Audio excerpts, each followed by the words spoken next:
Is the United States of America a third world country wearing a Gucci belt? Did you know that every single day in the United States of America, millions of children face hunger? And I said every single day. I challenge young Americans to go live in Italy for a year.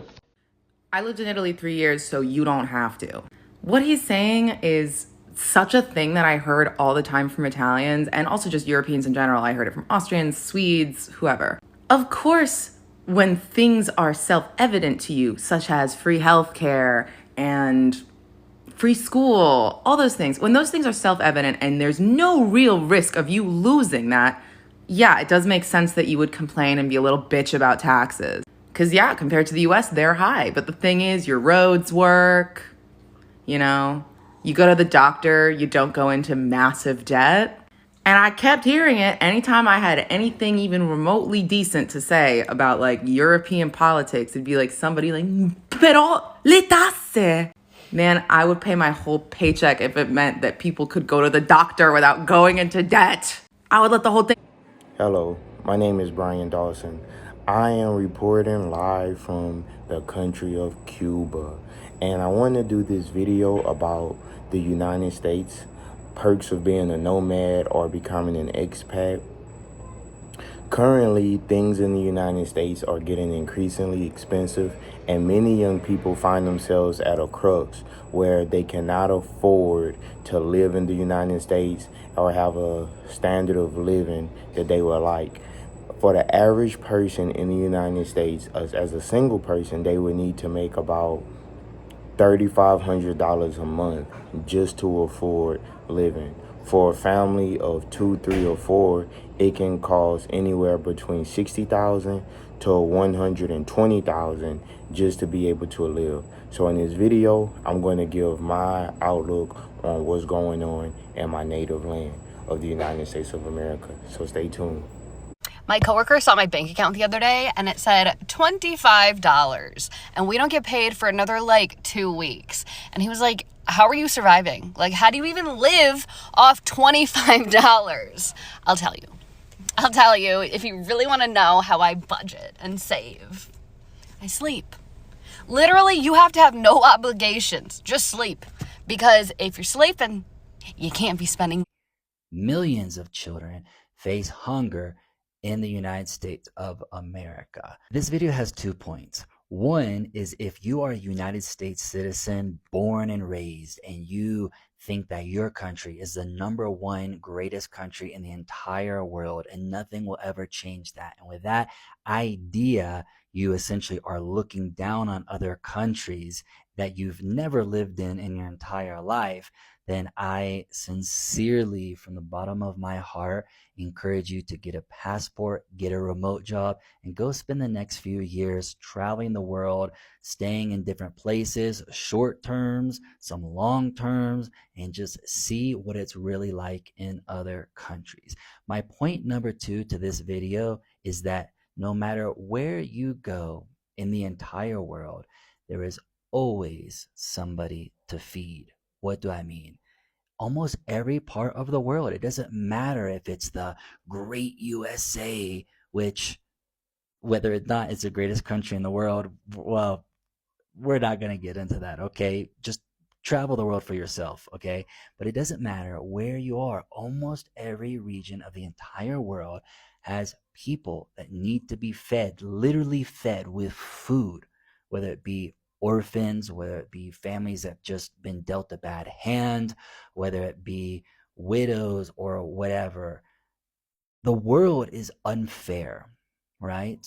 The systems in place and the way things work, I'm not going to get too deep into it, but you understand what I'm saying.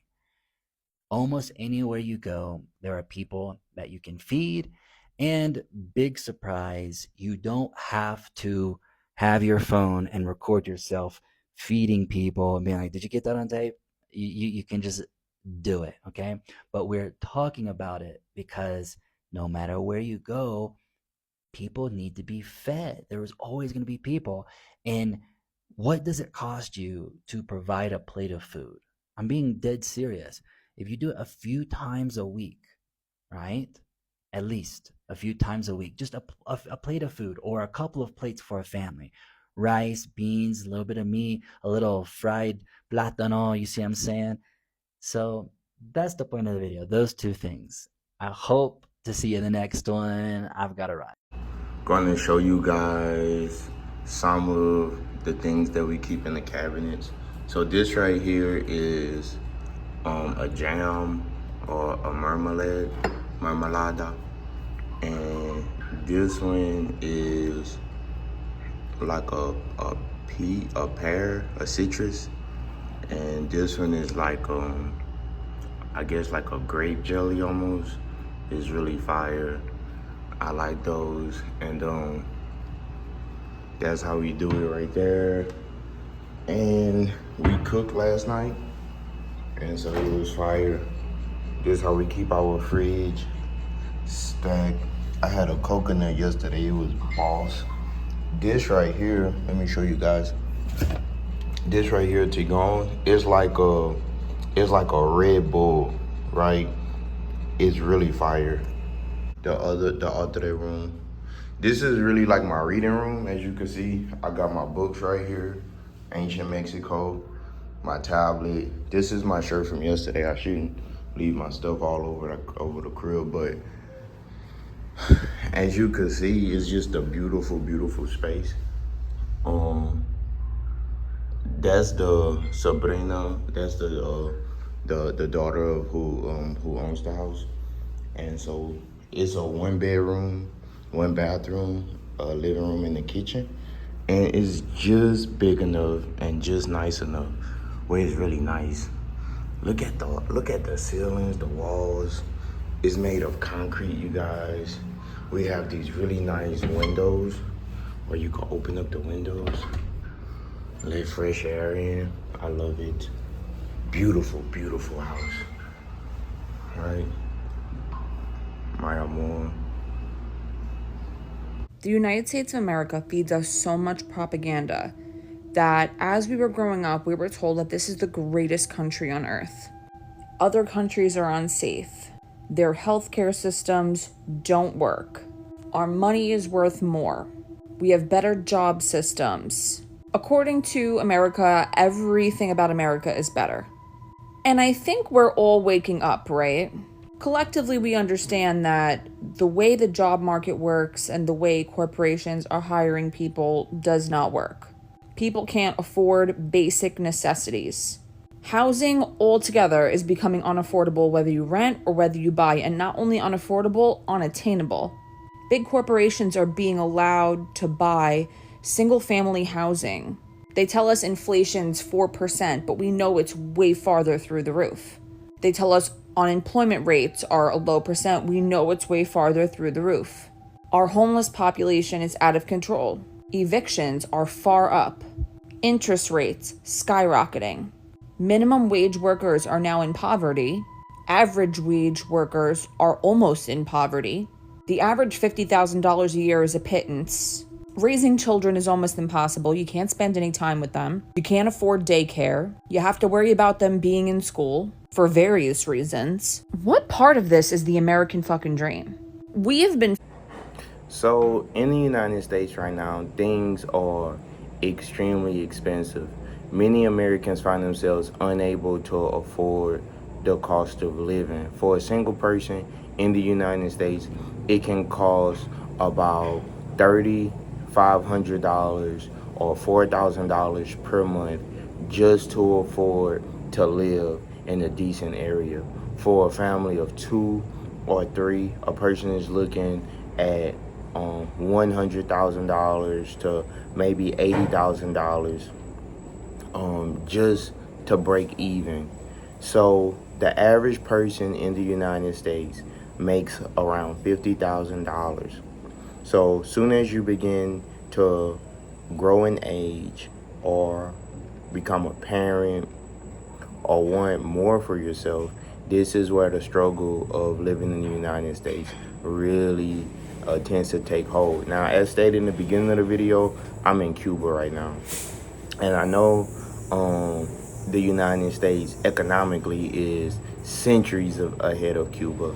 But one thing I could say when I visit Cuba, and I visited Cuba 4 or 5 times now, is that the level of peace that I'm able to have in Cuba exceeds in the United States. One reason is because I don't have to worry about finances. I just know that I can afford to live here. But there are other countries like Spain, countries in Europe. You also have countries like Mexico, Colombia, is many countries outside of the United States that would give you first world amenities without having to pay the American tax. So many people in the United States are really disgruntled. And I think that if you always lived in the United States and you don't travel abroad, you don't go to these different places, you won't really have an idea of how bad it is in the United States. And my father served this country as a Marine. My uncles, my great uncles, my grandfather fought in the Second World War. My great uncle fought in the Korean War. And so I am not making this video to disparage any of our troops. I'm not making this video to disparage any hardworking American, a single mom, a dad who's been fighting desperately to make ends meet for his family.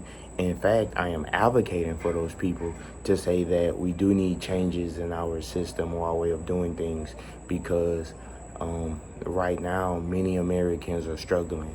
And it seems as though when young people, I'm 29 years old, when we voice that we don't want to spend the next 50 years of our lives working to barely be able to afford to live, we get criticized, we get called lazy.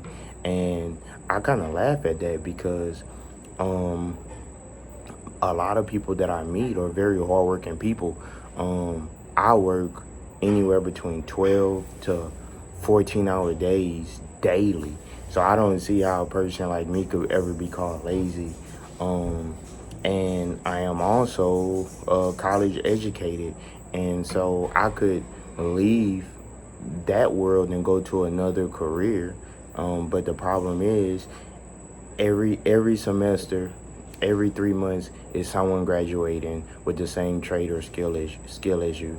There's millions of people coming to America from poor nations because they want to make money. And there's people in first world nations like us in the UK and Japan and the United States that's leaving their nations to go to more affordable nations. So I think overall in the global system we need a change.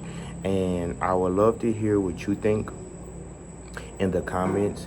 So please like, share, and subscribe. And I hope this video was informative. And if you haven't already, click the like button, and I appreciate it. Peace.